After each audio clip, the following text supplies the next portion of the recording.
Andini adalah definisi dari seorang istri dan ibu yang mengabdikan seluruh hidupnya untuk keluarga. Dunianya berputar pada poros yang sama setiap hari, memastikan kemeja kerja suaminya, Baskara, licin tanpa satupun kerutan, menyiapkan bekal sekolah untuk putra sematawayang mereka, Rian, dengan hiasan-hiasan lucu agar nafsu makannya terjaga, dan menjaga rumah mereka agar selalu menjadi surga yang nyaman untuk pulang. Baginya, kebahagiaan adalah melihat senyum puas di wajah Baskara dan tawa riang Rian. Ia tak pernah meminta lebih. Baskara, di sisi lain, adalah pria yang sedang berada di puncak. Karirnya sebagai manajer pemasaran di sebuah perusahaan properti ternama sedang menanjak. Penampilannya selalu rapi, mobilnya selalu mengilap, dan citranya di mata orang lain adalah citra seorang pria sukses yang memiliki keluarga sempurna. Namun, di balik citra itu, Baskara menyimpan kegelisahan. Ia merasa kehidupannya terlalu monoton, terlalu mudah ditebak. Ia memandang Andini, istrinya, sebagai bagian dari rutinitas yang membosankan itu. Cinta yang dulu bergejolak kini terasa seperti bara api yang nyaris padam, tertutup abu kewajiban. Di tengah-tengah mereka ada Rian, seorang anak laki-laki berusia 7 tahun yang cerdas dan peka. Ia adalah perekat, alasan bagi Andini untuk bertahan dan alasan bagi Baskara untuk setidaknya pulang ke rumah setiap malam. Rian memuja ayahnya sebagai pahlawan dan mencintai ibunya sebagai pusat alam semestanya. Namun, bahkan dengan kepolosannya, Rian mulai merasakan ada dinding tak kasat mata yang tumbuh semakin tinggi di antara kedua orang tuanya. Dinding itulah yang pada akhirnya akan meruntuhkan surga kecil yang selama ini mereka tinggali. Pagi itu, aroma nasi goreng seafood buatan Andini menguar, mengisi setiap sudut dapur. Ia menata 2 piring dengan telaten. Satu untuk Baskara, dengan udang yang sengaja ia pilih paling besar, dan satu lagi untuk Rian, yang ia bentuk menjadi wajah beruang lucu dengan sosis sebagai telinga dan telur mata sapi sebagai mata. Ini adalah ritualnya, sebuah persembahan cinta yang ia sajikan setiap pagi. Rian, ayo sarapan, nanti terlambat ke sekolah, panggil Andini lembut. Rian berlari kecil ke meja makan, matanya berbinar melihat nasi goreng berbentuk beruang itu. Wah, bagus sekali, Ma. Terima kasih. Tak lama kemudian, Baskara turun dari lantai atas. Ia sudah rapi dengan kemeja biru tua yang disetrika sempurna oleh Andini semalam. Wangi parfum mahal yang maskulin langsung mendominasi aroma nasi goreng. Ia duduk di kursinya, bukan dengan antusiasme, melainkan dengan gerak tubuh seorang raja yang hendak memeriksa hidangan. Pagi, Mas. Sarapan dulu. Sapa Andini sambil menyodorkan piring. Baskara hanya bergumam pelan. Ia mengambil sendok, menyuap sedikit nasi goreng itu, lalu meletakkan sendoknya kembali. Terlalu berminyak. Din, aku sudah bilang, kan, pagi-pagi jangan makan yang terlalu berat. Senyum di wajah Andini sedikit memudar. Oh, maaf, Mas. Kirain kamu suka. Ini udangnya segar. Loh. Aku minum kopi saja, jawab Baskara singkat. Tangannya meraih ponsel yang tergeletak di meja. Jarinya sibuk menggulir layar. Sebuah senyum tipis terukir di bibirnya saat membaca sesuatu. Senyum yang jelas bukan untuk Andini. Rian, yang tidak terlalu peduli dengan percakapan orang tuanya, menyodorkan sebuah kertas gambar ke arah ayahnya. Papa, lihat. Rian gambar mobil balap papa. Baskara mengalihkan pandangannya dari ponsel dengan enggan. Ia melirik gambar itu sekilas. Iya. Bagus, komentarnya tanpa minat. Lalu kembali fokus pada layar ponselnya. Kekecewaan tergambar jelas di wajah Rian. Anak itu menarik kembali kertas gambarnya dan menunduk, melanjutkan sarapannya dalam diam. Andini melihat semua itu. Hatinya terasa seperti diremas. Ini bukan kali pertama. Sudah berbulan-bulan Baskara menjadi seperti ini. Dingin, berjarak, dan seolah-olah fisiknya ada di rumah. Tetapi jiwa dan pikirannya melayang di tempat lain. Pulang selalu larut malam dengan alasan rapat yang tak berkesudahan. Akhir pekan lebih sering dihabiskan di luar dengan alasan bertemu klien penting. Ponselnya kini memiliki kata sandi, dan benda itu tak pernah lepas dari genggamannya, bahkan saat ke kamar mandi. Setelah mengantar Rian ke sekolah, Andini kembali ke rumah yang terasa hampa. Ia mulai membersihkan meja makan, membawa piring nasi goreng Baskara yang nyaris tak tersentuh ke dapur. Ia menatap pantulan dirinya di jendela. Seorang wanita berusia 32 tahun dengan daster batik sederhana, rambut yang diikat seadanya, dan wajah tanpa riasan. Apakah ini yang membuat Baskara bosan? Pertanyaan itu menghantuinya. Siang itu, ia menelepon sahabatnya, Rina. Aku tidak tahu lagi harus bagaimana. Rin. Mas Baskara semakin jauh. Keluh Andini dengan suara bergetar. Sudah kubilang dari dulu, Din. Laki-laki itu harus terus merasa tertantang. Coba deh kamu lebih perhatikan penampilanmu. Ke salon, beli baju baru. Jangan biarkan dirimu tenggelam dalam urusan dapur saja. Nasihat Rina dari seberang telepon. Dan satu lagi, coba cek ponselnya. Zaman sekarang, semua bukti ada di sana. Aku tidak berani, Rin. Aku takut menemukan sesuatu yang akan menghancurkan hatiku. Aku percaya sama Mas Baskara, bantah Andini, lebih untuk meyakinkan dirinya sendiri daripada Rina. Malam harinya, penantian Andini berakhir lewat tengah malam. Pukul 1 dini hari, suara mobil Baskara memasuki halaman rumah. Andini yang pura-pura tertidur di sofa ruang keluarga segera membuka matanya. Ketika Baskara masuk, sebuah aroma asing yang lembut dan manis tercium oleh Andini. Itu bukan aroma parfum rekan kerja pria atau bau asap rokok. Itu aroma parfum wanita. Mas, baru pulang? Tanya Andini, berusaha terdengar biasa saja sambil duduk. Baskara tampak sedikit terkejut melihat Andini masih bangun. Ada rapat mendadak dengan klien dari luar kota. Kenapa belum tidur?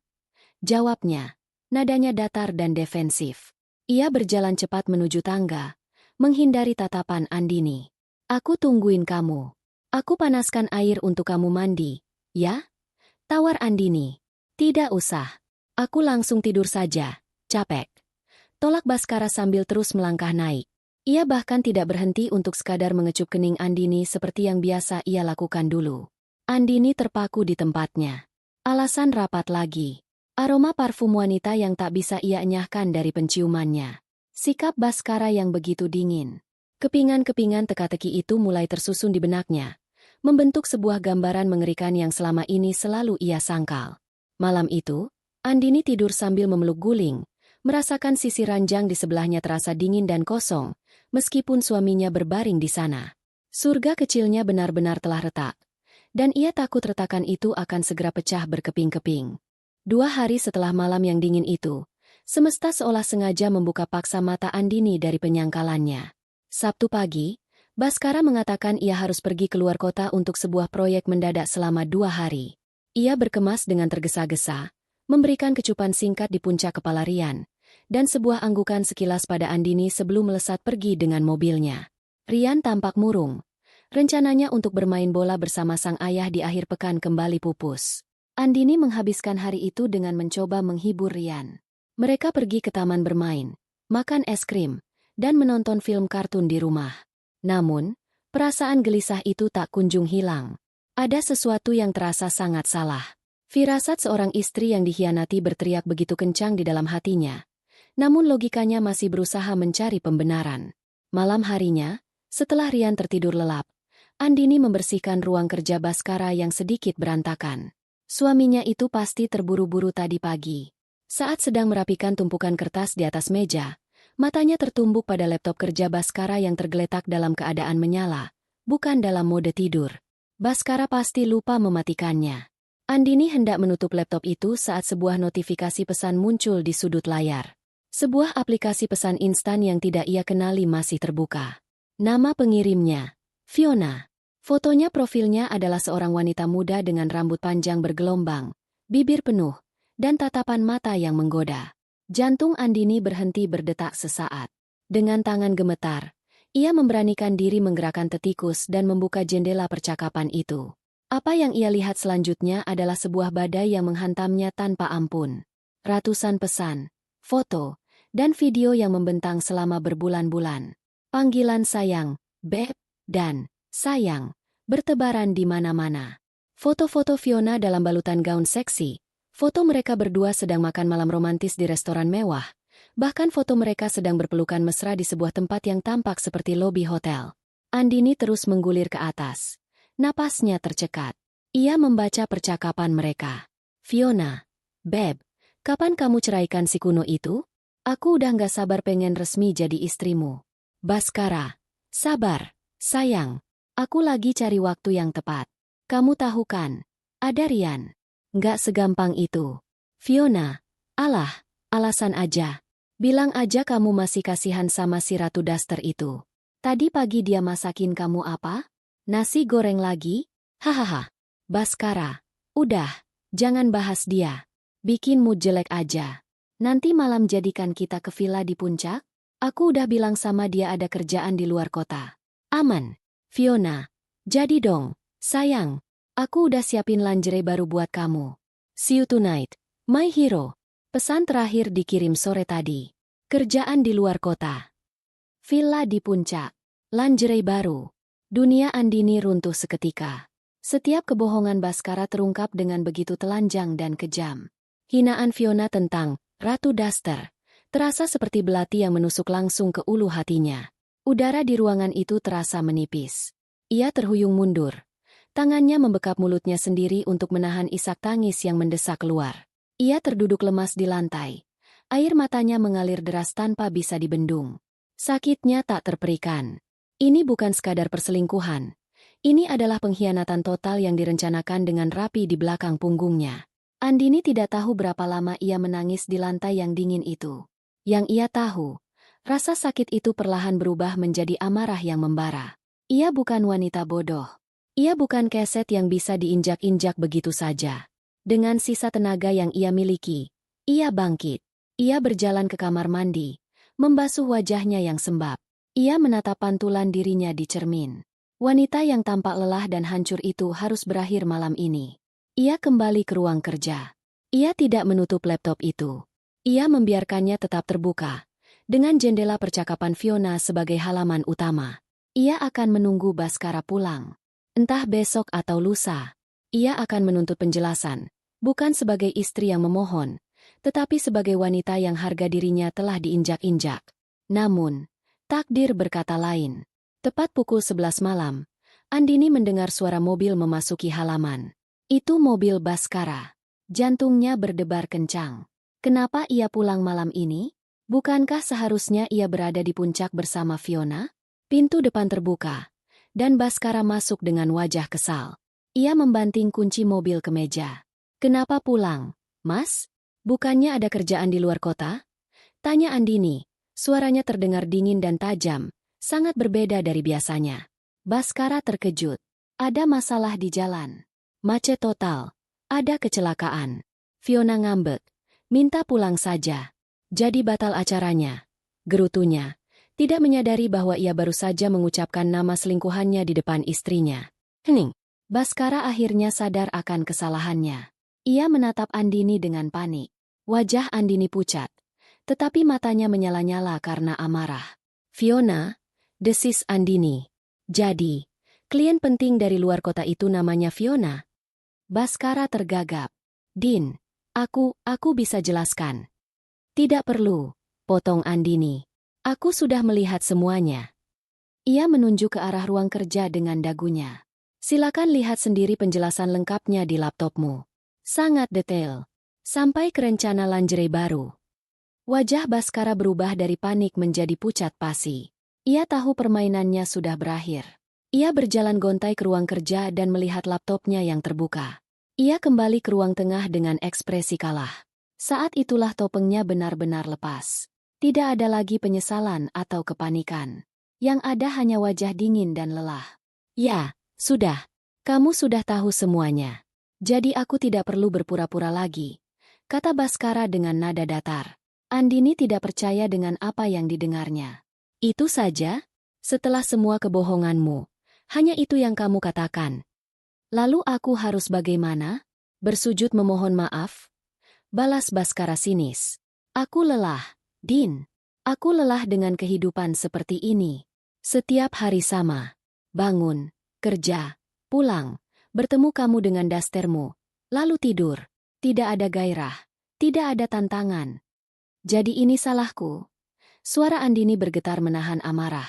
Salahku karena aku mengurus rumah ini, mengurus anakmu, memastikan hidupmu nyaman. Aku tidak bilang ini salahmu.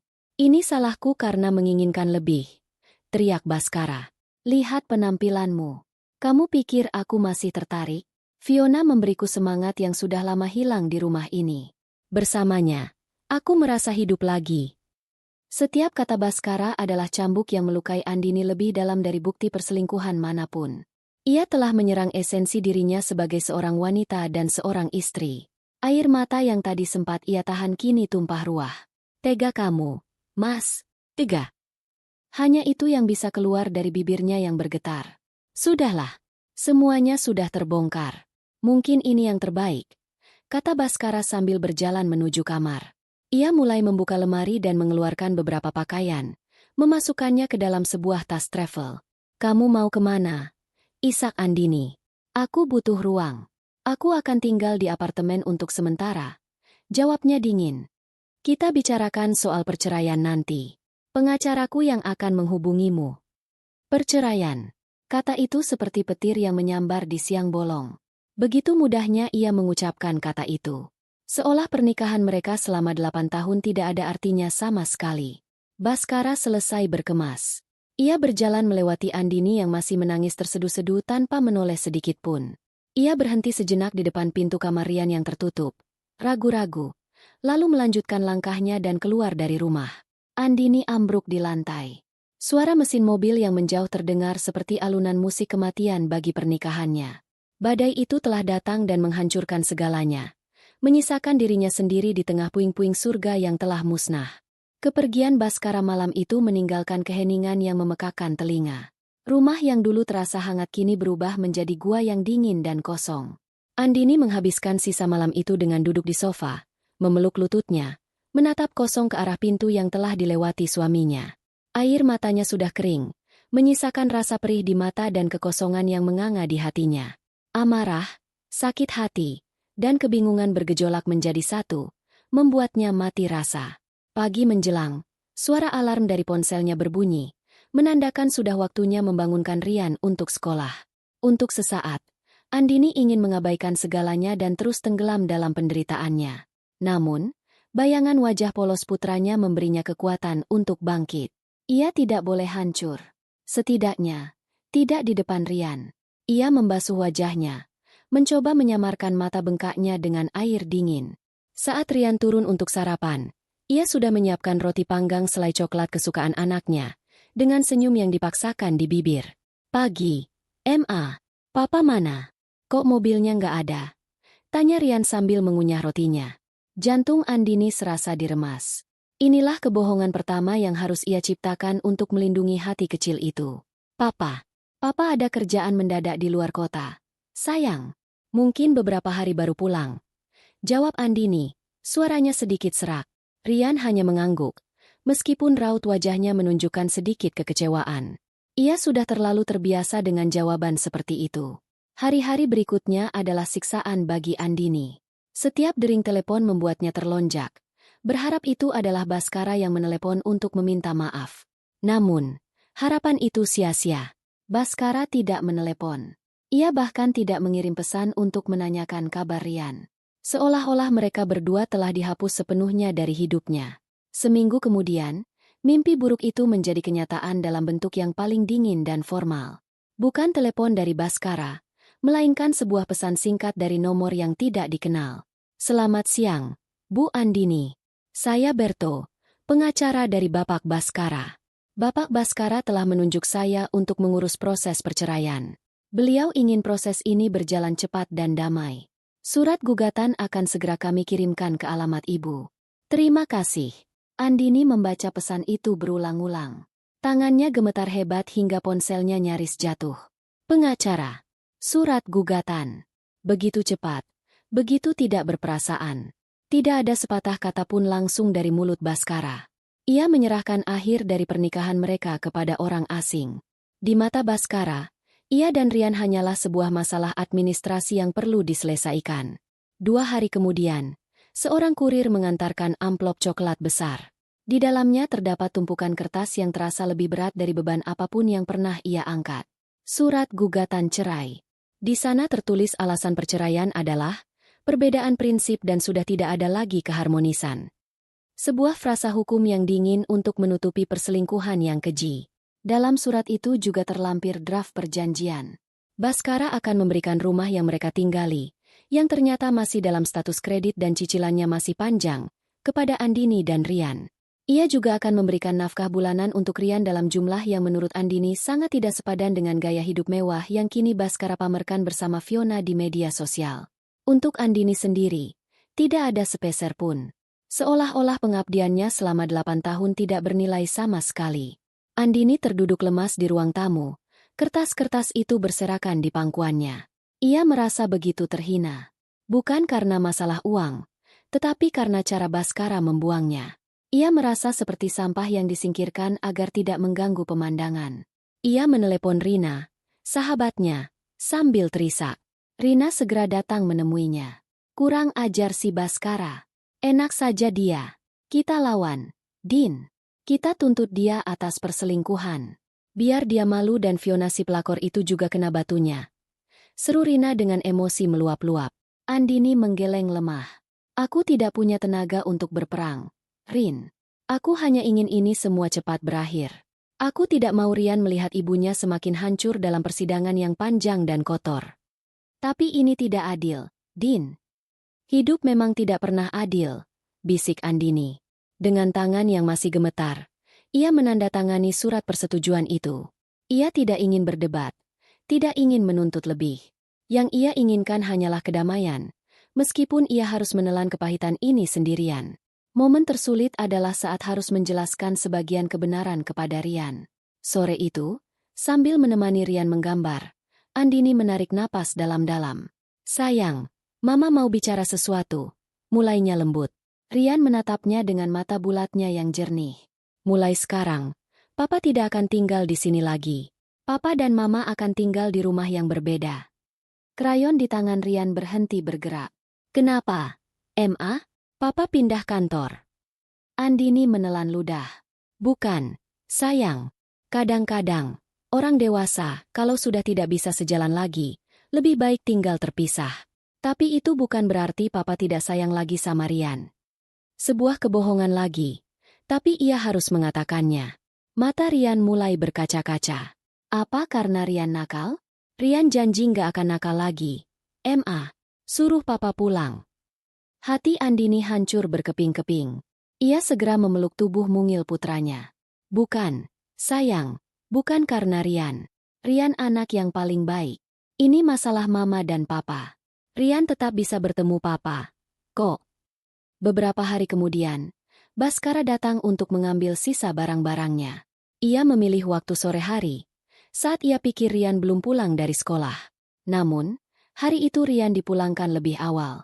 Saat Baskara sedang memasukkan koper terakhirnya ke dalam bagasi mobil, Andini dan Rian tiba di rumah.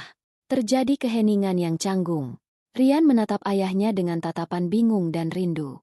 Baskara tampak salah tingkah. Papa! Panggil Rian sambil berlari kecil. Baskara berjongkok, tapi gerakannya kaku. Ia mengusap kepala Rian sekilas. Hai, jagoan. Baik-baik ya sama Mama. Hanya itu. Tidak ada pelukan erat. Tidak ada kata-kata penenang. Ia bahkan tidak berani menatap mata Andini. Papa mau kemana bawa koper besar? Tanya Rian polos. Papa, ada kerjaan. Sudah dulu ya, Papa buru-buru. Kata Baskara sambil cepat-cepat berdiri. Ia masuk ke dalam mobilnya dan menyalakannya. Rian menatap mobil itu dengan tatapan nanar. Andini berdiri di sampingnya, memegang bahu kecil itu dengan erat, mencoba menyalurkan kekuatan. Saat mobil itu melaju dan menghilang di tikungan jalan, Andini bisa merasakan bahu Rian bergetar karena isak tangis yang tertahan. Andini memeluk putranya erat-erat. Ia menatap ke arah jalan yang kini kosong. Di tengah air mata yang kembali mengalir, sebuah tekad mulai tumbuh di dalam hatinya. Ini bukan akhir. Ini adalah awal. Ia akan membuktikan kepada Baskara, kepada dunia, dan terutama kepada dirinya sendiri, bahwa ia dan Rian akan baik-baik saja. Mereka akan membangun kembali surga mereka, berdua saja, di atas puing-puing pengkhianatan ini. 3 bulan berlalu sejak hari Baskara mengangkut barang terakhirnya.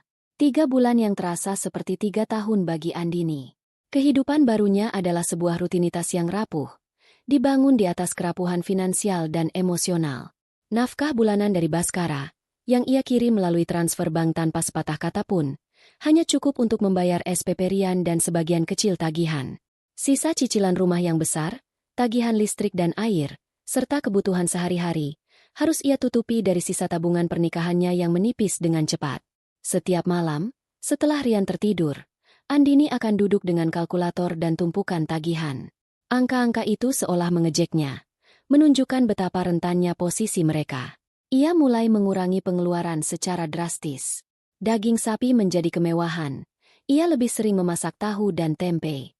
Pendingin ruangan hanya dinyalakan saat udara benar-benar gerah.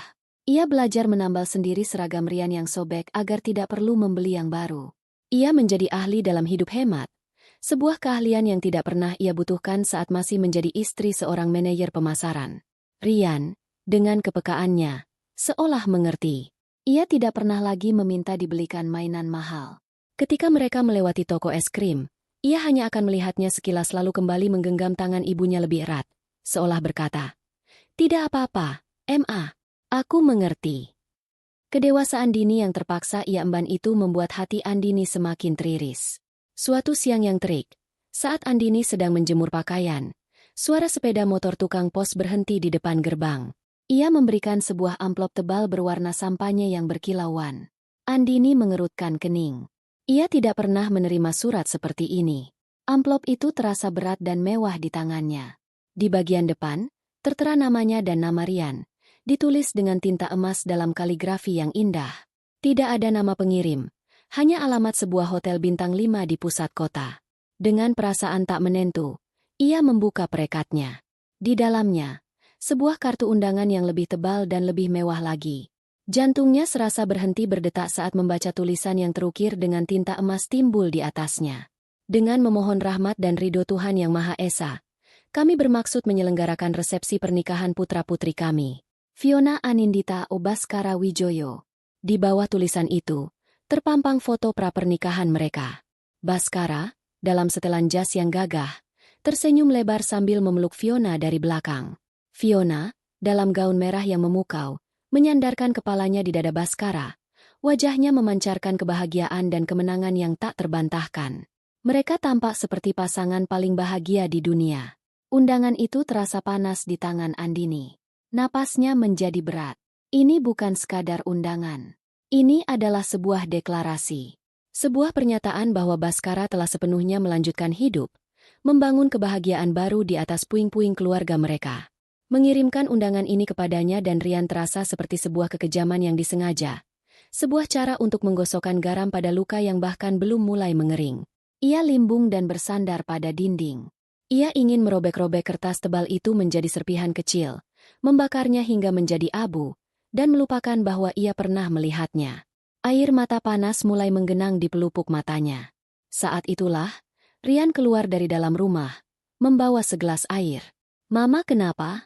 Mama nangis?" tanya Rian, menatap undangan di tangan ibunya dengan penasaran. Andini cepat-cepat menyeka air matanya. "Enggak, sayang." Mata Mama kelilipan debu. Bohongnya. Ia menyembunyikan undangan itu di belakang punggungnya. Ia tidak ingin Rian melihatnya. Ia tidak ingin harus menjelaskan foto ayahnya yang tersenyum bahagia dengan wanita lain. Malam itu, setelah menidurkan Rian, Andini duduk sendirian di ruang tamu, memandangi undangan terkutuk itu. Ia menelepon Rina. "Aku dapat undangan pernikahan Mas Baskara," kata Andini dengan suara datar, mencoba menahan emosinya. "Apa? Berani sekali jantan sialan itu," pekik Rina dari seberang. "Sudah. Buang saja surat itu. Anggap saja sampah." "Aku juga berpikir begitu," lirih Andini. Hening sejenak. Lalu Rina berkata dengan nada yang sama sekali berbeda, lebih serius dan penuh perhitungan. "Tunggu, Din. Jangan dibuang." "Maksudmu?" "Kamu harus datang." Andini terperangah. "Kamu gila, Rin? Untuk apa aku datang ke sana? Untuk menyakiti diriku sendiri? Untuk menjadi tontonan orang-orang yang berbisik dan menatapku dengan kasihan?" "Justru itu," sergah Rina. "Kalau kamu tidak datang, mereka akan berpikir persis seperti itu. Mereka akan berpikir kamu hancur, terpuruk, dan tidak berani menunjukkan wajahmu. Mereka akan merasa menang. Terutama si pelakor itu. Kamu mau memberinya kepuasan itu?" Argumen Rina menusuk langsung ke dalam keraguan Andini. Benar juga. Bersembunyi di rumah hanya akan mengkonfirmasi citra wanita terbuang yang mungkin sudah mereka sematkan padanya. Pergi ke sana bukan untuk meratapi nasibmu, Din, lanjut Rina. Pergi ke sana untuk menunjukkan bahwa kamu baik-baik saja. Bahwa hidupmu terus berjalan, bahkan lebih baik tanpa dia. Pergi ke sana, tegakkan kepalamu, pasang senyum terbaikmu, ucapkan selamat dengan tulus, lalu pulang. Itu namanya penutupan. Itu namanya kemenangan. Andini terdiam, mencerna setiap kata Rina. Ide itu terasa menakutkan sekaligus sangat menggoda. Membayangkan ekspresi terkejut di wajah Baskara dan Fiona saat melihatnya datang dengan tegar. Ada secuil kepuasan dalam benaknya. Ini bukan tentang balas dendam. Ini tentang merebut kembali harga dirinya. Ajak Rian, tambah Rina. Jangan, Rin. Aku tidak mau Rian melihat. Justru kamu harus bawa Rian, potong Rina tegas. Tunjukkan pada Baskara anak yang telah ia telantarkan. Biarkan dia melihat langsung apa yang telah ia buang. Biarkan dia merasakan secuil rasa bersalah di hari bahagianya. Anggap ini sebagai pelajaran terakhir untuknya. Andini menatap ke arah kamar Rian. Membawa Rian terasa seperti sebuah pertaruhan besar. Tapi mungkin Rina benar. Mereka bukan korban yang harus disembunyikan. Mereka adalah penyintas. Mereka akan menghadapi ini bersama. Sebuah keputusan mulai terbentuk di dalam hatinya, mengusir rasa takut dan menggantinya dengan resolusi yang dingin dan kokoh. Ia tidak akan membiarkan mereka mendefinisikan dirinya sebagai wanita yang kalah. Ia menarik napas dalam-dalam, merasakan kekuatan baru mengalir dalam dirinya. Ia mengambil ponselnya dan menelepon Rina kembali. Rin, katanya. Suaranya kini terdengar mantap.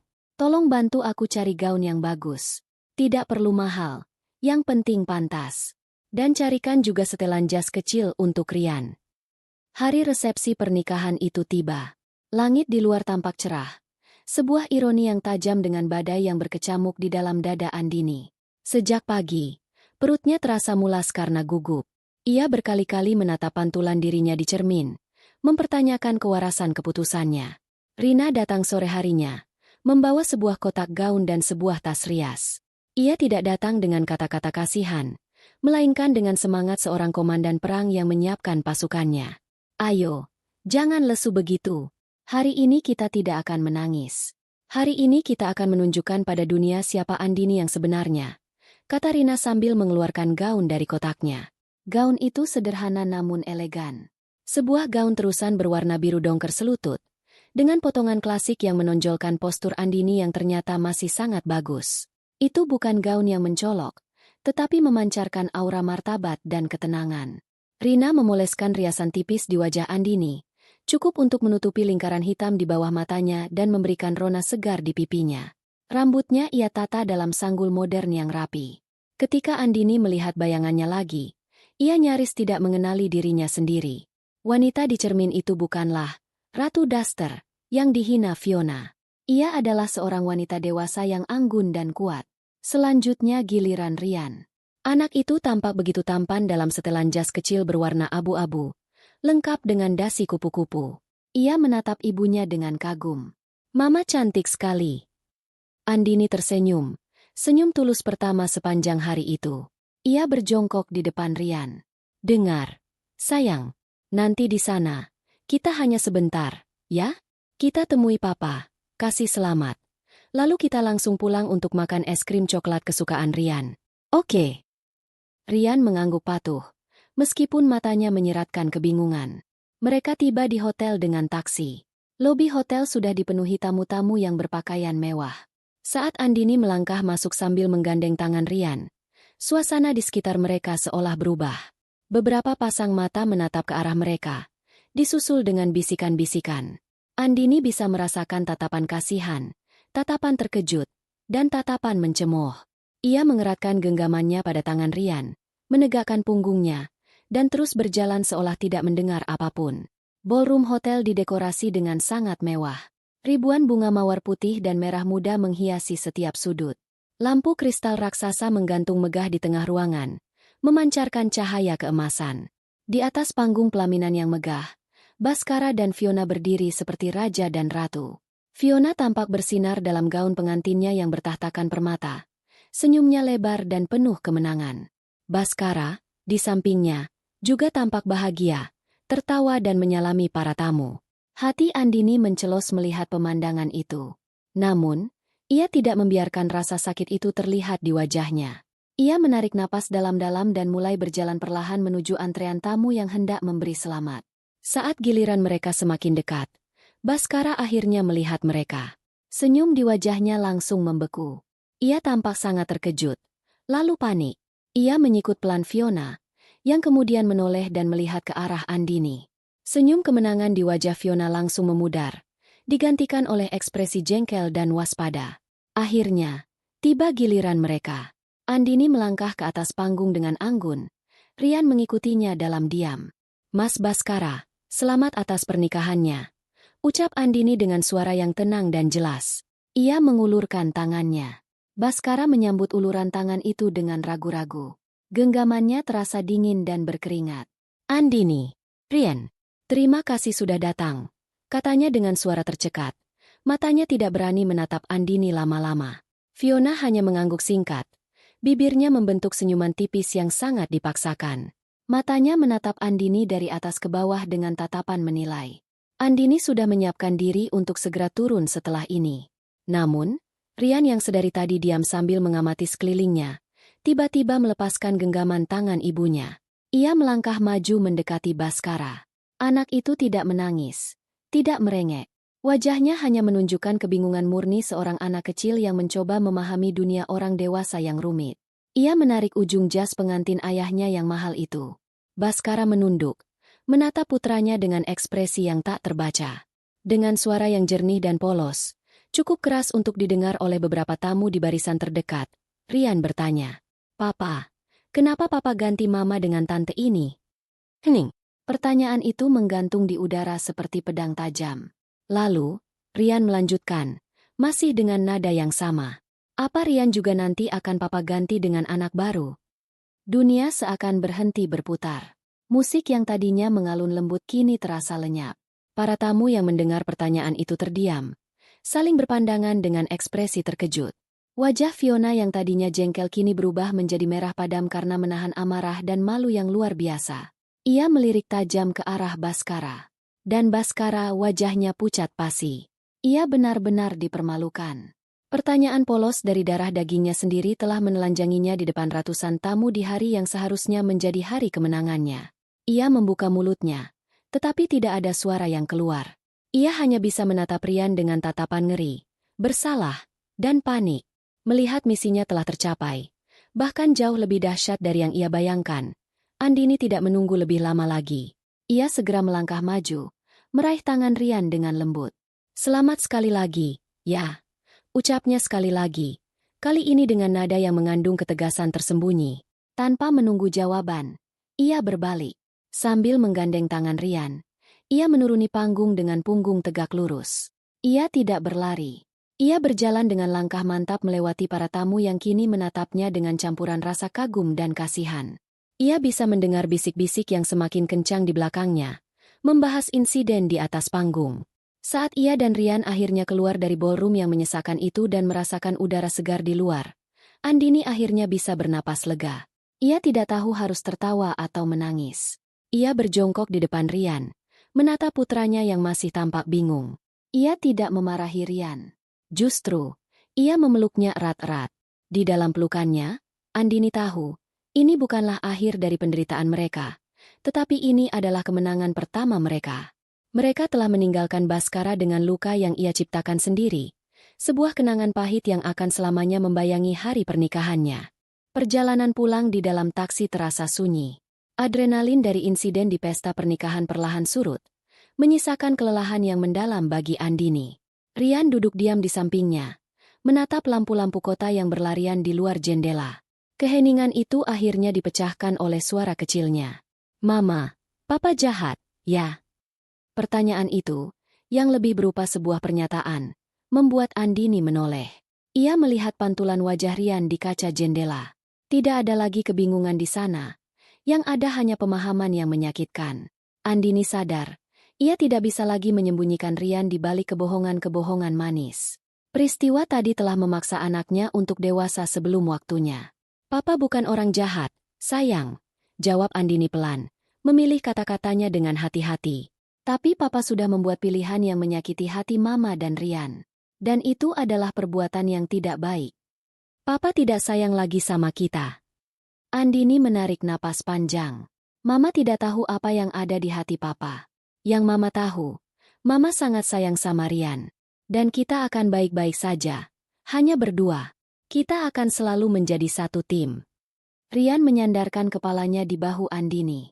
Iya, Ma. Tim Mama dan Rian. Percakapan singkat itu menjadi sebuah sumpah. Andini bertekad. Ia tidak akan lagi meratapi nasib. Pesta pernikahan itu adalah penutup sebuah bab yang kelam. Sekarang, ia harus menulis bab yang baru. Bab tentang kebangkitan. Kenyataan kembali menghantamnya beberapa hari kemudian. Tagihan cicilan rumah datang bersamaan dengan tagihan listrik yang membengkak. Uang di rekeningnya semakin menipis. Ia tidak bisa terus-menerus mengandalkan tabungan. Ia harus bekerja. Tapi bekerja apa? Ijazah SMA dan pengalamannya yang hanya sebatas menjadi ibu rumah tangga tidak memberinya banyak pilihan. Malam itu, saat ia sedang memasak makan malam, sebuah ide muncul. Ia memasak opor ayam, salah satu masakan andalannya yang dulu selalu dipuji oleh keluarga besar. Bahkan oleh Baskara di awal-awal pernikahan mereka. Rian makan dengan lahap. Memuji masakan ibunya setinggi langit. Masakan mama paling enak di seluruh dunia. Seru Rian. Kata-kata itu seperti sebuah petunjuk. Keahliannya ada di sini, di dapur ini. Bagaimana jika ia mengubah dapur sederhananya menjadi sebuah sumber penghasilan? Gagasan itu terasa menakutkan sekaligus mendebarkan. Dengan sisa-sisa keberanian dan sebagian besar tabungannya yang terakhir, Andini memulai perjalanannya. Ia menghabiskan waktu berhari-hari melakukan riset di warung internet terdekat, karena ia tidak punya laptop. Ia mempelajari cara memulai bisnis catering rumahan, mencari tahu tentang kemasan makanan yang aman dan menarik, dan membuat akun media sosial khusus untuk usahanya. Ia menamainya Dapur Cinta Andini, sebuah nama yang mencerminkan esensi dari apa yang ia lakukan. Hari pertama ia berjualan adalah hari yang paling menegangkan dalam hidupnya. Ia hanya memasak satu menu andalannya, opor ayam komplit dengan lontong, sambal goreng kentang, dan kerupuk udang. Ia memasak sejak subuh, mengubah dapurnya menjadi medan pertempuran yang wangi. Ia mengambil foto produknya dengan kamera ponselnya yang sudah tua, berusaha mencari sudut terbaik dengan pencahayaan alami dari jendela. Lalu, dengan jantung berdebar, ia mengunggah foto itu di akun media sosialnya dan mengirimkan pesan promosi ke semua kontaknya, termasuk ke grup WhatsApp ibu-ibu di sekolah Rian. Ia menawarkan harga perkenalan yang sangat terjangkau. Jam-jam berikutnya terasa seperti selamanya. Ia terus-menerus memeriksa ponselnya, berharap ada notifikasi masuk. 1 jam, 2 jam, tidak ada satupun pesanan. Keputusasaan mulai merayapinya. Mungkin ini ide yang bodoh. Mungkin tidak ada yang mau membeli masakannya. Tepat ketika ia hampir menyerah, sebuah pesan masuk. Dari Rina. Din, aku pesan 5 porsi. Kirim ke kantorku ya. Disusul pesan lain dari salah satu ibu di sekolah Rian. Mbak Andini, saya coba 2 porsi ya, untuk makan siang di rumah. Lalu 1 lagi, dan 1 lagi. Hingga sore hari, 20 porsi opor ayamnya ludes terjual. Perasaan lega dan bahagia yang dirasakan Andini saat itu tak ternilai harganya. Uang yang ia dapatkan mungkin tidak seberapa. Tetapi itu adalah uang pertamanya, hasil jerih payahnya sendiri. Sejak hari itu, Dapur Cinta Andini mulai berjalan. Pelan, tapi pasti. Rian menjadi manajer kecilnya.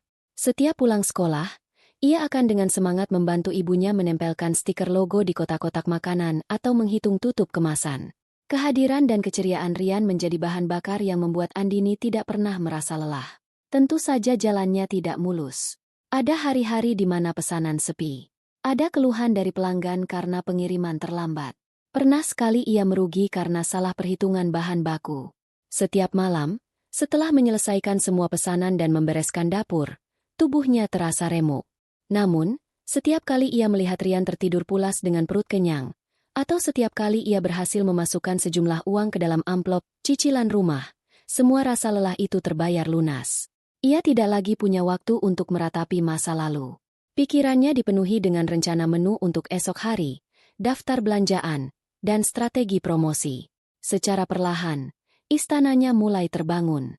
Bukan istana megah seperti yang diberikan Baskara, melainkan istana kecil yang ia bangun sendiri dari puing-puing hatinya yang hancur.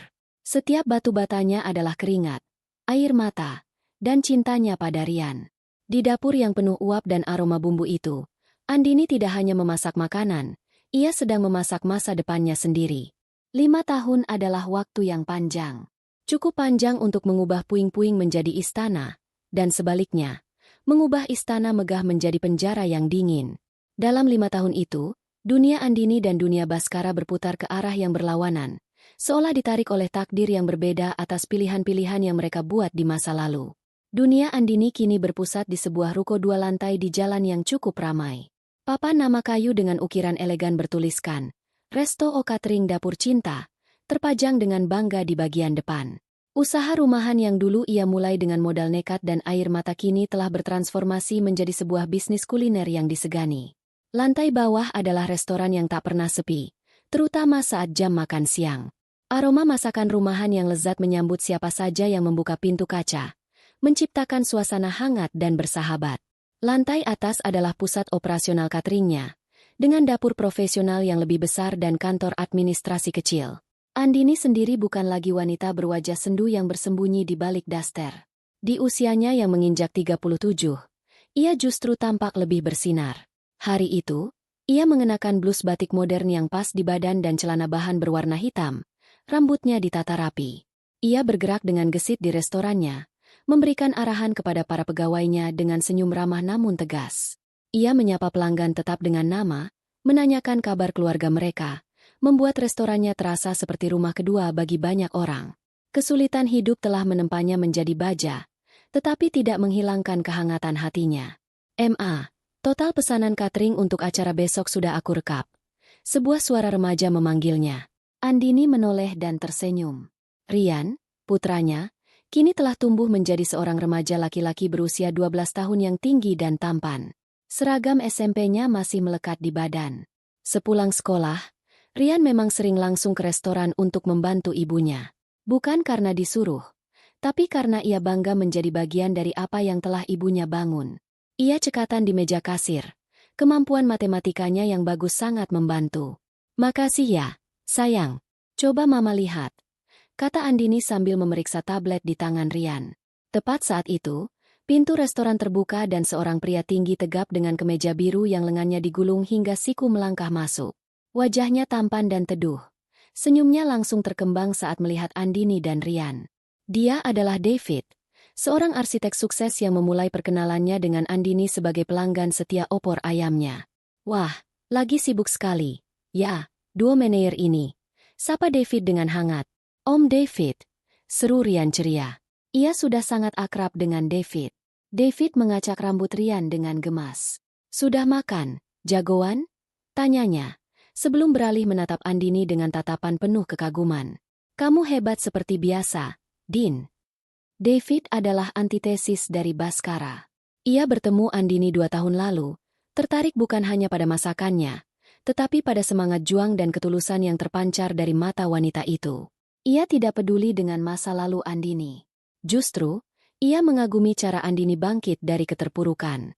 Bagi Rian, David adalah sosok ayah yang selama ini hilang, seorang pria yang mengajarinya bermain basket, membantunya mengerjakan PR matematika yang sulit, dan yang terpenting, menatap ibunya dengan cinta dan rasa hormat yang tulus. Hanya memastikan semuanya beres. "Fit, kamu mau makan siang? Opor hari ini enak sekali," tawar Andini. "Tentu, tapi setelah itu, aku culik kamu sama Rian sebentar. Ada yang mau aku tunjukkan," kata David misterius. Di tengah kehangatan dan hiruk-pikuk dapur cinta, dunia Andini terasa penuh dan lengkap. Ia memiliki Rian, bisnis yang ia bangun dengan tangannya sendiri, dan seorang pria baik hati yang mencintainya tanpa syarat. Sementara itu, di belahan kota yang lain, di sebuah apartemen mewah yang terletak di puncak gedung pencakar langit, dunianya terasa sangat berbeda. Baskara menatap pantulan dirinya di jendela kaca yang besar. Pria berusia 40 tahun itu tampak lelah. Garis-garis halus mulai muncul di sekitar matanya. Bukan karena tawa, melainkan karena stres. Setelan mahalnya terasa sedikit longgar. Berat badannya turun. Karirnya di perusahaan properti tidak lagi secemerlang dulu. Setelah beberapa proyek besar gagal dan persaingan semakin ketat, posisinya stagnan. Ia kehilangan sentuhan emasnya. Baskara, kamu dengar aku tidak, sih? Suara melengking Fiona memecah lamunannya. Fiona, istrinya, berdiri di tengah ruangan dengan tangan terlipat di dada. Ia masih cantik, tetapi kecantikan itu kini tampak kaku dan dingin, terawat oleh serangkaian perawatan mahal yang terus menguras rekening bank mereka. Wajahnya yang dulu memancarkan gairah kini selalu cemberut dan penuh tuntutan. Aku dengar, Vio, aku bilang, kita tidak bisa liburan ke Eropa bulan depan. Ada pembayaran besar untuk apartemen ini, jawab Baskara dengan nada letih. Aku tidak mau tahu. Teman-temanku semua pergi. Kamu mau aku malu? Untuk apa aku menikah denganmu kalau hidupku jadi susah begini? Cerca Fiona. Hidup susah? Lihat sekelilingmu. Vio, tas-tas ini, perhiasan ini, apartemen ini, semua ini butuh uang. Balas Baskara, suaranya mulai meninggi. Ya memang, makanya cari uang yang lebih banyak. Kenapa sekarang kamu jadi payah begini? Lihat teman-temanku, suami mereka bisa membelikan apa saja. Fiona berjalan mendekat, tatapannya sinis. Aku lihat di media sosial. Loh, si Andini, mantan istrimu yang kuno itu, sekarang katanya punya restoran besar. Lucu, ya? Dulu kamu bilang dia membosankan, sekarang dia malah lebih sukses darimu. Kata-kata itu adalah tamparan paling keras bagi Baskara. Sebuah hinaan yang menyakitkan karena mengandung kebenaran. Fakta bahwa Fiona yang mengatakannya membuat luka itu terasa semakin dalam. Gairah dan kehidupan baru yang dulu ia dambakan bersama Fiona ternyata hanyalah sebuah ilusi.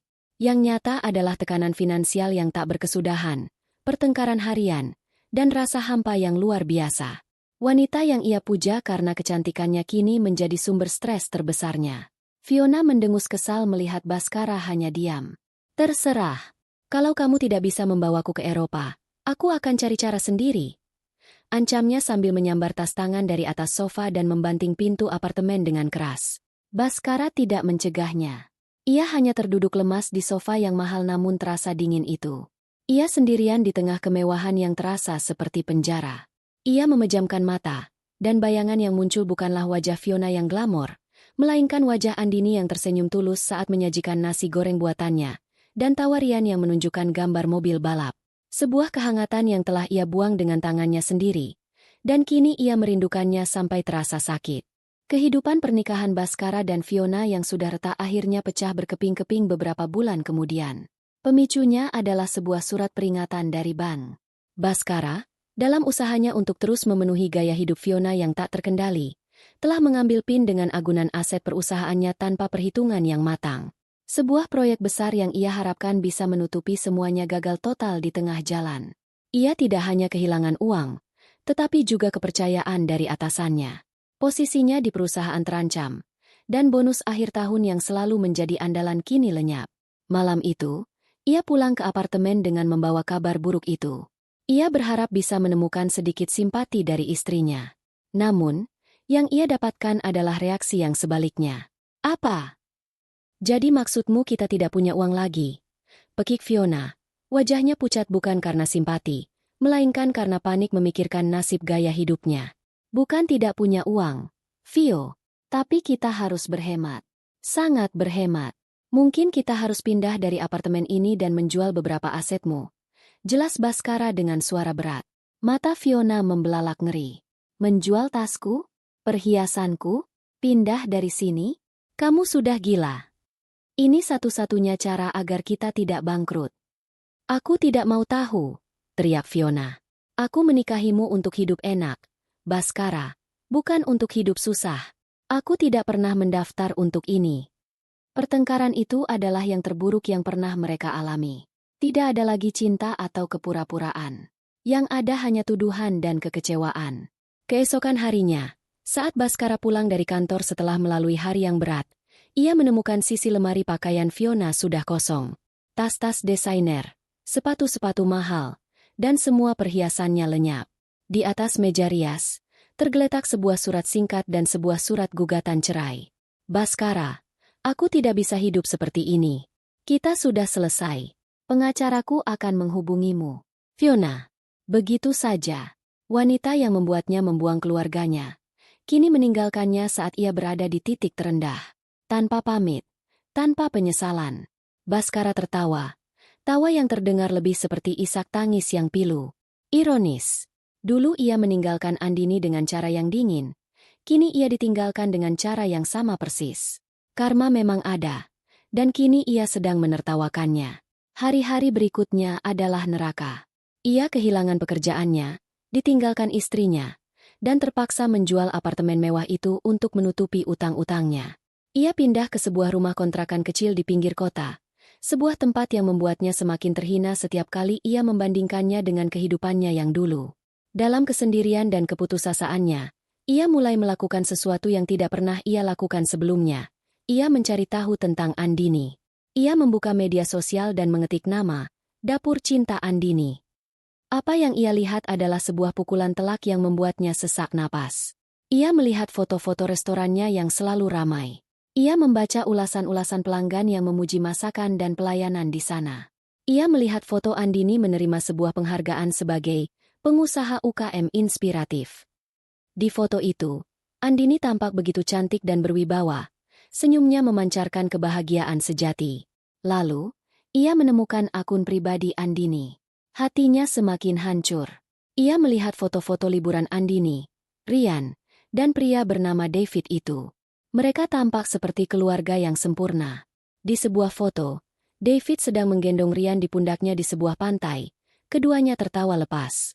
Di foto lain, mereka bertiga sedang merayakan ulang tahun Rian, dengan kue besar dan senyum bahagia. Rian, putranya itu, tampak begitu bahagia dan terawat. Ia bukan lagi anak kecil yang menatapnya dengan bingung, melainkan seorang remaja yang percaya diri. Setiap foto adalah belati yang menusuk jantungnya. Ia membandingkan senyum tulus di wajah mereka dengan senyum palsu yang ia dan Fiona pamerkan selama ini. Ia menyadari sebuah kebenaran yang mengerikan. Ia tidak hanya kehilangan seorang istri yang membosankan. Ia telah kehilangan seorang partner hidup yang setia. Seorang wanita dengan potensi luar biasa yang ia butakan oleh egonya sendiri. Ia telah menelantarkan seorang putra yang kini tumbuh menjadi remaja hebat di bawah asuhan pria lain. Kehidupan, berwarna, yang ia kejar ternyata hanyalah kilau semu yang membuatnya kehilangan pelangi yang sesungguhnya. Penyesalan yang luar biasa besar menyesakkan dadanya. Rasa rindu pada Rian, pada masakan Andini, pada kehangatan rumah mereka yang dulu, kini menjadi siksaan yang tak tertahankan. Dalam kegelapan kamarnya yang sempit, sebuah ide gila mulai terbentuk. Sebuah harapan tipis yang ia pegang erat-erat. Ia harus bertemu mereka. Ia harus meminta maaf. Ia harus mencoba memperbaiki semuanya. Mungkin masih ada kesempatan. Mungkin ia bisa menjadi bagian dari hidup Rian lagi. Dengan dalih, demi anak, ia berharap bisa membuka kembali pintu yang telah ia banting dengan keras 5 tahun yang lalu. Dengan sisa uang yang ia miliki, ia menyewa sebuah motor dan mencari alamat rumah baru Andini yang ia dapatkan dari seorang kenalan lama. Didorong oleh penyesalan dan keputusasaan, ia menuju ke sana, tidak menyadari bahwa pintu yang ia tuju bukan hanya tertutup, tetapi sudah terkunci rapat dari dalam. Rumah baru Andini tidak semegah apartemen Baskara dulu, tetapi jauh lebih terasa seperti sebuah rumah. Terletak di sebuah kompleks perumahan yang asri, rumah itu memiliki taman kecil yang terawat di bagian depan dan desain modern minimalis yang hangat. Sentuhan tangan David sebagai arsitek terlihat jelas. Dari luar, rumah itu memancarkan aura ketenangan dan kebahagiaan. Baskara memarkir motor sewaannya di seberang jalan, memandangi rumah itu dengan perasaan campur aduk. Ia mengenakan kemeja yang sedikit kusam dan celana jeans yang warnanya sudah pudar. Penampilannya sangat kontras dengan citra dirinya yang dulu selalu necis dan sempurna. Ia tampak seperti orang asing yang tersesat. Bukan mantan kepala keluarga yang pernah memiliki segalanya. Selama hampir setengah jam ia hanya duduk di atas motor, ragu-ragu, mencoba mengumpulkan sisa-sisa keberaniannya. Akhirnya, dengan napas berat, ia turun dari motor dan berjalan menyeberangi jalan. Setiap langkah terasa begitu berat, seolah kakinya terikat pada beban penyesalan masa lalunya. Ia berdiri di depan gerbang kayu yang elegan itu, tangannya terangkat lalu turun lagi beberapa kali. Sebelum akhirnya ia menekan bel. Suara bel yang merdu terdengar dari dalam, disusul suara langkah kaki. Pintu terbuka. Di sana, berdiri Andini. Waktu seolah berhenti sejenak. Andini menatapnya, tidak dengan amarah atau kebencian seperti yang Baskara perkirakan. Ekspresinya lebih kepada keterkejutan yang tenang, disusul oleh seulas rasa lelah, seolah melihat hantu dari masa lalu yang ia kira sudah terkubur selamanya. Ia tampak sehat dan segar, hanya mengenakan kaos oblong sederhana dan celana santai, namun aura percaya dirinya begitu kuat. Baskara? Sapanya. Suaranya datar. Ada apa? Melihat Andini yang begitu tenang membuat semua kalimat yang telah Baskara susun di kepalanya buyar seketika. Ia tergagap. Andini, aku perlu bicara. Kurasa tidak ada lagi yang perlu kita bicarakan, jawab Andini dingin. Tangannya masih memegang gagang pintu, tidak berniat mempersilakannya masuk. Tolong, Din. Sebentar saja. Aku mohon, kata Baskara. Nadanya kini terdengar memelas. Andini menatapnya sejenak, lalu menghela napas panjang. Ia sedikit membuka pintu. Di teras saja. Baskara mengangguk dan melangkah masuk ke teras yang bersih dan nyaman. Ia duduk di salah satu kursi rotan, merasa sangat tidak pada tempatnya. Andini tetap berdiri, melipat tangannya di dada, menjaga jarak. Aku minta maaf. Baskara memulai, suaranya bergetar. Aku tahu kata maaf tidak akan bisa mengubah apapun. Tapi aku benar-benar menyesal. Din, aku buta. Aku bodoh. Aku telah menyia-nyiakan hal terbaik dalam hidupku. Ia menatap Andini dengan mata berkaca-kaca. Aku sudah kehilangan segalanya. Fiona, dia sudah meninggalkanku. Pekerjaanku juga hancur. Aku pantas menerima semua ini. Andini hanya diam mendengarkan. Wajahnya tanpa ekspresi. Melihat tidak ada reaksi, Baskara memainkan kartu terakhirnya. Tapi ini bukan tentang aku, Din. Ini tentang Rian. Aku merindukannya. Setiap hari aku memikirkannya. Aku ingin menjadi bagian dari hidupnya lagi. Aku ingin memperbaiki hubunganku dengannya. Tolong, beri aku kesempatan. Demi Rian. Saat itulah, pintu di belakang Andini kembali terbuka. David keluar, mengenakan celana pendek dan kaos santai. Ia melihat Baskara, lalu menatap Andini. Tanpa banyak bicara, ia melangkah dan berdiri di samping Andini. Tangannya dengan protektif merangkul bahu wanita itu. Kehadirannya yang solid dan tenang menjadi tameng bagi Andini. Maaf, ada apa ini? Tanya David dengan suara berat namun sopan. Baskara menatap David dengan tatapan iri dan kalah. Pria ini memiliki semua yang telah ia buang. Saya ayahnya Rian. Saya hanya ingin meminta kesempatan untuk bertemu dengannya. Jawab Baskara. Suaranya kini terdengar lemah. Rian ada di dalam, kata David datar. Tapi saya rasa, keputusan ada di tangan Rian sendiri. Seolah dipanggil oleh takdir, Rian muncul di ambang pintu. Ia penasaran mendengar ada keributan. Ia melihat Baskara, pria asing yang familiar itu, duduk di teras rumahnya dengan wajah memelas. Rian kini jauh lebih tinggi, rahangnya mulai tegas, tatapannya tajam dan cerdas. Ia tidak lagi memiliki kepolosan seorang anak 7 tahun. Ia menatap Baskara, lalu beralih ke ibunya yang dirangkul oleh David. Ia melihat semua kepingan teka-teki itu dengan jelas. Baskara melihat Rian dan matanya berbinar penuh harap. Rian ini papa, nak. Rian tidak menjawab. Ia hanya terus menatap Baskara dengan tatapan yang sulit diartikan. Ia melangkah maju perlahan, melewati Andini dan David, hingga ia berdiri beberapa langkah di depan Baskara. Seluruh harapan Baskara kini tertumpu pada remaja laki-laki yang berdiri di hadapannya. Pintu masa depannya seolah bergantung pada kata-kata yang akan keluar dari mulut putranya. Seluruh alam semesta seolah menahan napas, terpusat pada momen hening di teras itu. Baskara menatap Rian dengan tatapan penuh harap. Matanya yang memerah memohon belas kasihan dan pengakuan. Baginya, Rian adalah satu-satunya jembatan yang tersisa untuk menebus masa lalunya. Satu-satunya tiket untuk keluar dari neraka penyesalan yang ia ciptakan sendiri. Ia melihat putranya, darah dagingnya, dan berharap menemukan secercah kerinduan atau setidaknya sisa-sisa ikatan yang pernah ada. Namun, mata yang balas menatapnya bukanlah mata seorang anak kecil yang merindukan ayahnya. Itu adalah mata seorang remaja yang telah melihat terlalu banyak, yang telah belajar tentang kekecewaan terlalu dini. Tatapan Rian tidak mengandung kebencian yang meledak-ledak, melainkan sesuatu yang jauh lebih mematikan, ketenangan yang dingin dan jarak yang tak terseberangi. Rian melirik sekilas ke arah ibunya, melihat tangan David yang kokoh di bahu Andini, sebuah gestur perlindungan yang sederhana namun syarat makna.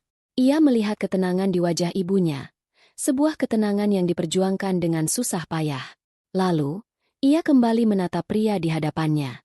Pria yang ia panggil, Papa, dalam ingatan masa kecilnya yang samar, namun kini terasa begitu asing. Baskara mencoba tersenyum, senyum yang tampak menyedihkan dan gemetar. Rian, Papa tahu Papa salah. Papa ingin memperbaiki semuanya. Untukmu. Keheningan pecah oleh suara Rian. Suaranya tidak lagi cempreng seperti anak kecil, melainkan suara remaja yang mulai berat dan mantap. Memperbaiki apa? Tanya Rian, nadanya datar.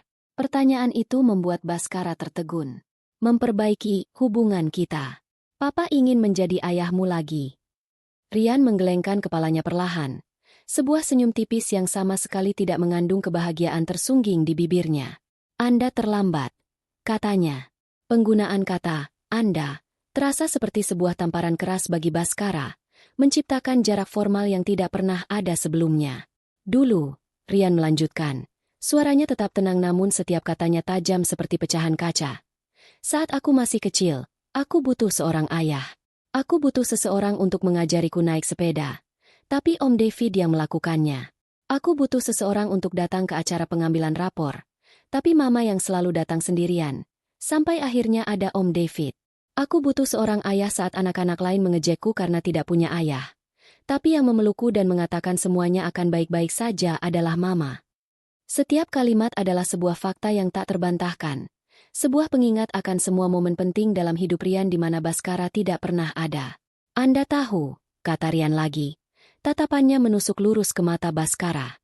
Selama bertahun-tahun, aku bertanya-tanya apa salahku sampai Papa pergi. Aku pikir aku anak yang nakal. Aku pikir aku tidak cukup baik. Tapi kemudian aku sadar, masalahnya bukan padaku. Masalahnya ada pada Anda, yang tidak pernah benar-benar tahu apa arti menjadi seorang ayah. Baskara ingin menyela, ingin membela diri, tetapi lidahnya terasa keluh. Semua yang dikatakan Rian adalah kebenaran yang telanjang. Sekarang, hidup kami sudah baik-baik saja. Rian menunjuk dengan dagunya ke arah Andini dan David. Mama bahagia. Aku bahagia. Kami punya keluarga. Keluarga yang sesungguhnya. Keluarga yang dibangun di atas rasa hormat dan kehadiran, bukan di atas janji-janji kosong. Ia melangkah lebih dekat. Suaranya kini sedikit merendah, lebih personal, dan itu justru membuatnya semakin menyakitkan. Jadi, saat Anda datang ke sini sekarang, dengan wajah memelas, meminta kesempatan kedua dengan alasan, demi aku. Maaf, Om. Rian menggunakan panggilan itu lagi, kali ini dengan penekanan yang jelas. Kebahagiaan Mama dan aku bukan lagi urusan Om. Anda sudah kehilangan hak untuk itu sejak lama. Setelah mengucapkan kalimat terakhirnya, Rian berbalik badan. Ia tidak menunggu jawaban. Ia berjalan kembali ke sisi ibunya, berdiri tegak di antara Andini dan David, seolah menegaskan posisinya di dalam benteng keluarga yang baru dan kokoh itu. Kata-kata Rian menjadi putusan final yang menghancurkan sisa-sisa harapan Baskara.